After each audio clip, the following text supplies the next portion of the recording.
കാലുവാരി രാഷ്ട്രീയം. ഞങ്ങളൊക്കെ 32 വർഷം, ഞങ്ങളെ സംബന്ധിച്ചിടത്തോളം ഞങ്ങളും ഇപ്പം എന്താ ചിന്തിക്കേണ്ടത്?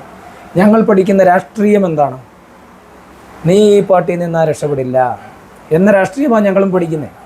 നീ വേറൊരു പാർട്ടിയിൽ പോയി കറങ്ങിത്തിരിഞ്ഞ് കുറേ മൈലേജൊക്കെ ഉണ്ടാക്കിയിട്ട് തിരിഞ്ഞു വന്നാലേ നിന്നെ സ്നേഹിക്കൂ, അല്ലെ നിന്നെ അംഗീകരിക്കൂ എന്ന് പറയുന്ന വൃത്തികെട്ട രാഷ്ട്രീയം, അല്ലെങ്കിൽ ചെറുപ്പക്കാരെ ഒഴിവാക്കി നിർത്തുന്ന രാഷ്ട്രീയം കോൺഗ്രസ്സിലുണ്ട്.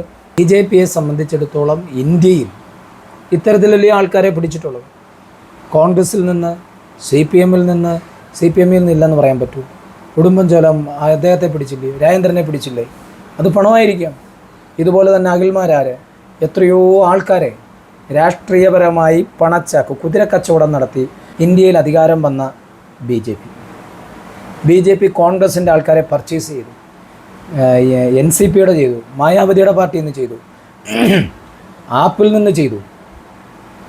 ഇന്ത്യയിലെ മിക്ക പാർട്ടികളിൽ നിന്നും ഇവർ ഇത്തരത്തിൽ MLAമാരെയും MP മാരെയും പൈസ കൊടുത്തു കുതിരക്കച്ചവടം നടത്തി തന്നെയാണ് അവർ അധികാരത്തിൽ വന്നത്. അവരെ സംബന്ധിച്ചിടത്തോളം ഏറ്റവും കൂടുതൽ അഴിമതിയുള്ള പാർട്ടി BJPയാണ് ഇന്ത്യയിൽ. നമ്മൾ വിചാരിക്കും പ്രത്യക്ഷത്തിൽ കാണാൻ പറ്റാത്തതുണ്ട്. ടാക്സുകൾ കൂട്ടിക്കൊടുക്കുന്നത്, പെട്രോളിൻ്റെയും ഡീസലിൻ്റെയും വില വർദ്ധിപ്പിച്ചു കൊടുക്കുന്നത്, നിത്യോപയോഗ സാധനങ്ങളുടെ വില വർദ്ധിപ്പിച്ചു കൊടുക്കുന്നത്, രാജ്യത്ത് തൊട്ടതിൻ്റെ എല്ലാം ടാക്സ് വർദ്ധിപ്പിക്കുകയും ഇവിടുത്തെ കോർപ്പറേറ്റുകൾക്ക് അനുസൃതമായ കോർപ്പറേറ്റ് ഭരണം നടത്തുകയും ചെയ്യുന്നത് അത് BJPയാണ്. അതുപോലെ തന്നെ പെട്രോളിനകത്ത് എത്തനോൾ ചേർക്കുന്ന സംവിധാനം, ആ എത്തനോൾ കമ്പനികൾ ഇന്ത്യയിൽ സ്ഥാപിച്ചിരിക്കുന്നത് റോഡ് വികസന മന്ത്രിയായിട്ടുള്ള, പൊതുമരാമത്ത് മന്ത്രിയായിട്ടുള്ള നിതിൻ ഗഡ്കരിയുടെ മക്കളാണ്. അങ്ങനെ ഇവർ കരിമ്പിൻ തോട്ടങ്ങൾ ഉണ്ടാക്കി എത്തനോൾ ഉണ്ടാക്കുന്നത്, അത് കൃഷി ചെയ്യുന്നത് തമിഴ്നാട് ഉൾപ്പെടെ ഇവിടുത്തെ BJPക്കാരാണ്. അപ്പം ഞാൻ ആ വിഷയത്തിലേക്ക് കടന്നു വരുന്നില്ല. കാരണം എന്താണെന്ന് ചോദിച്ചാൽ അത്തരത്തിലുള്ള വലിയ സാമ്പത്തികപരമായ അലിഗേഷനുള്ള ഒരു പാർട്ടിയാണ് BJP. ഇലക്ഷൻ ഫണ്ട് എത്ര കോടി രൂപയായിരിക്കും അവരുടെ കയ്യിലുള്ളത്? കണക്കിലുള്ളത് ഇത്രയും കോടി. CPMോ കോൺഗ്രസ്സോ അതിൻ്റെ 100-1 വരത്തില്ല. അത്രമാത്രം സമ്പത്ത് 100-1 വരത്തില്ലെന്ന് ആലോചിച്ചോണം. കോൺഗ്രസ്സിന് കൂടി വന്ന ഒരു 10-200 കോടി രൂപയുടെ ആസ്തിയാണ്. എന്നാൽ BJPക്ക് 10,000-10,000 കോടികളുടെ ആസ്തിയാണ്. ആ രീതിയിലുള്ള ഇലക്ഷൻ വർക്കാണ് ഇവിടെ നടക്കുന്നത്. പണാധിപത്യത്തിൻ്റെ രാഷ്ട്രീയം. അതുപോലെ തന്നെ രശ്മിക്ക് 60 ലക്ഷം രൂപ ചന്ദ്രശേഖരൻ കൊടുക്കാൻ ഇപ്പോഴത്തെ BJPയുടെ പ്രസിഡന്റ് കൊടുത്തെങ്കിൽ എനിക്കറിയത്തില്ല, അവർക്ക് കൊടുത്തില്ല. ഞാൻ അറിഞ്ഞുകൂടാത്തൊരു കാര്യം പറയാറില്ല. അങ്ങനെ രശ്മിക്ക് പൈസ കൊടുത്തിട്ടുണ്ടോ എന്നുള്ളത് രശ്മി ജനങ്ങളുടെ മുന്നേ പറയണം, അല്ലെങ്കിൽ BJP പറയണം. എന്തായാലും അവർക്ക് 2 കണ്ടീഷൻസ് ഉണ്ടായിരുന്നു. ഒന്ന്, അവർക്ക് പൈസ കൊടുക്കണമെന്നും, 2, അവർക്ക് രാഷ്ട്രീയ പോസ്റ്റ് കൊടുക്കണമെന്നും. ഇത് രണ്ടും BJP കൊടുക്കാതെ BJPയുടെ കൂട്ടൊരു പാർട്ടിയിൽ അവരെന്തായാലും പോകില്ല. അവരത് ഉറപ്പായിട്ടും മേടിച്ചിട്ടുണ്ടാകും.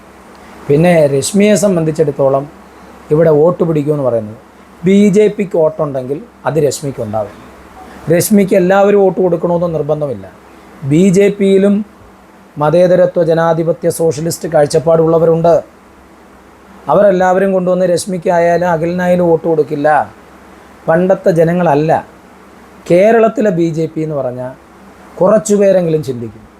ഇപ്പോൾ വൈക്കൽ സോമൻ മത്സരിച്ചപ്പോൾ 21,000 വോട്ട് കിട്ടിയെങ്കിൽ വൈക്കൽ സോമൻ BJPക്കാരനായിരുന്നു. അതുകൊണ്ടാണ് അദ്ദേഹത്തിന് വോട്ട് കൊടുത്തത്. എന്നാൽ ഇവിടെ രശ്മിയും അഖിലുമൊക്കെ ചെല്ലുമ്പോൾ ഇവിടുത്തെ ഓരോ BJP പ്രവർത്തകൻ്റെ ഉത്തരവാദിത്വമായിരിക്കത്തില്ല അത്. അതുകൊണ്ടാണല്ലോ ഇവിടെ വലിയ രീതിയിലുള്ള പ്രതിസന്ധികൾ നടക്കുന്നത്.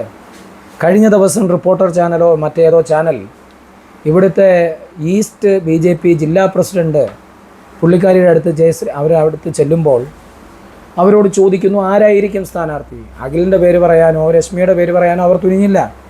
കാരണം ആ പാർട്ടിയിൽ നിന്ന് ഒരാൾ വരണമെന്ന് അവർ ആഗ്രഹിക്കുന്നു. പക്ഷേ കേന്ദ്ര നേതൃത്വം അല്ലെങ്കിൽ സംസ്ഥാന നേതൃത്വം പറയുന്നതിനെ അനുസരിക്കുമെന്ന് അടിവരയിട്ടവർ പറഞ്ഞുകൊണ്ടേയിരിക്കുന്നു. ഈ രാഷ്ട്രീയം കോൺഗ്രസ്സിലും ഇടതുപക്ഷത്തിലും എല്ലാത്തിലുമുണ്ട്. കാരണം കാലുവാരി രാഷ്ട്രീയം. ഞങ്ങളൊക്കെ 32 വർഷം, ഞങ്ങളെ സംബന്ധിച്ചിടത്തോളം ഞങ്ങളും ഇപ്പം എന്താ ചിന്തിക്കേണ്ടത്? ഞങ്ങൾ പഠിക്കുന്ന രാഷ്ട്രീയം എന്താണ്? നീ ഈ പാർട്ടിയിൽ നിന്നാ രക്ഷപ്പെടില്ല എന്ന രാഷ്ട്രീയമാണ് ഞങ്ങളും പഠിക്കുന്നത്. നീ വേറൊരു പാർട്ടിയിൽ പോയി കറങ്ങിത്തിരിഞ്ഞ് കുറേ മൈലേജൊക്കെ ഉണ്ടാക്കിയിട്ട് തിരിഞ്ഞു വന്നാലേ നിന്നെ സ്നേഹിക്കൂ, അല്ലെ നിന്നെ അംഗീകരിക്കൂ എന്ന് പറയുന്ന വൃത്തികെട്ട രാഷ്ട്രീയം, അല്ലെങ്കിൽ ചെറുപ്പക്കാരെ ഒഴിവാക്കി നിർത്തുന്ന രാഷ്ട്രീയം കോൺഗ്രസ്സിലുണ്ട്.